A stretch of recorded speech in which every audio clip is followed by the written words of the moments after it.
Good morning. This is Thursday, April 7th, and we're looking at the book of Ruth today. Ruth is one of the two books in the Bible named after a woman, Ruth and Esther. And Ruth is a Moabitess. She's from Moab. She married into the family of Elimelech and Naomi, a man and his wife who, with their two sons, fled a famine in Israel and decided to go to Moab to live. And there the two sons married, and Ruth was one of the daughter-in-laws of Elimelech and Naomi. Unfortunately, Elimelech and the two sons passed away in Moab, and Naomi was left without a provider there. So she purposed to go back to her homeland in Israel and encouraged the daughter-in-laws to go back to their father's household so they were young enough they could find another husband and live. And Orpah, the one daughter-in-law, sadly turned away, but Ruth did not. She chose to go with her mother-in-law, and not only that, she said, I'm going to go with you. Where you live, I will live. Your people will be my people. And most importantly, your God is my God. She saw something in their faith, in their walk, that caused her to not only desire Naomi, but she desired a walk with the Lord, and began to walk in his ways.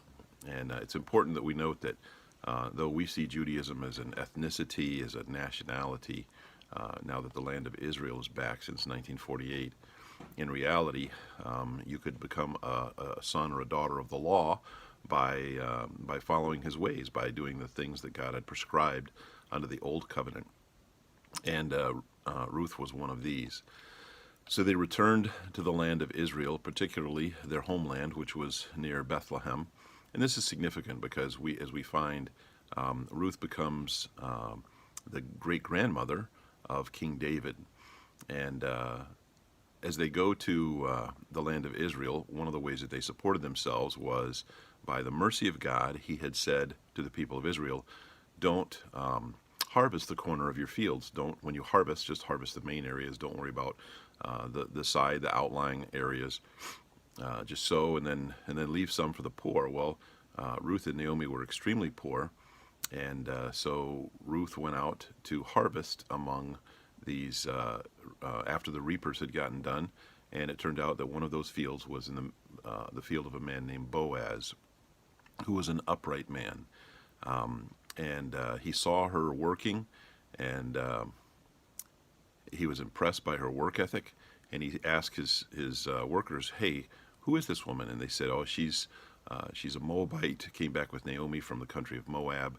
And he said, "Well, let her glean. In fact, leave a little extra for her."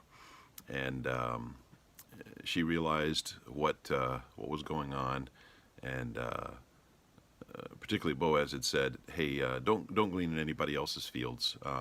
Stay here by the young ladies who are gleaning in my field. Don't go anyplace else. I've told all the fellas around to leave you alone. They're not going to hassle you. They're not going to assault you," because that was very real. She had no protector, as well as no provider in Israel or in Moab. And but Boaz said, "You'll have some protection under the care of the people that I work with. They won't bother you at all." And so Ruth was impressed by that. She went back. She told her mother-in-law everything that Boaz had said, and she encouraged Ruth to do something which is unusual. The threshing floor for the barley harvest was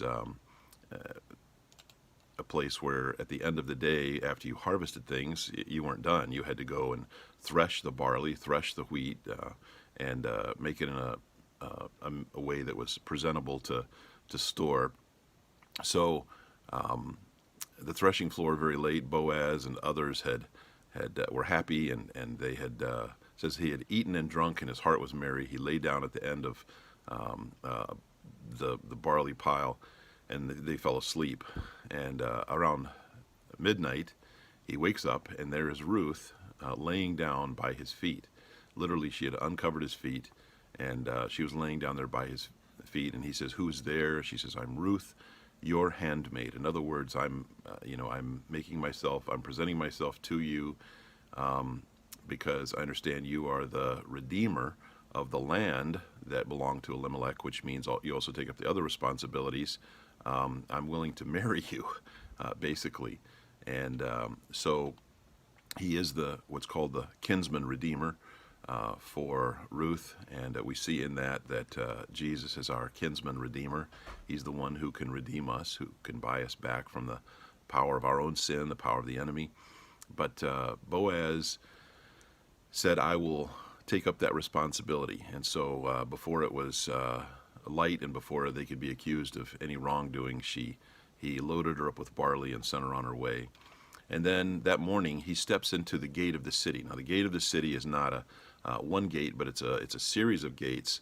And in between, there's a place where there were benches, and they would often judge what was going on in Israel. They would have legal disputes settled there by the elders of the city.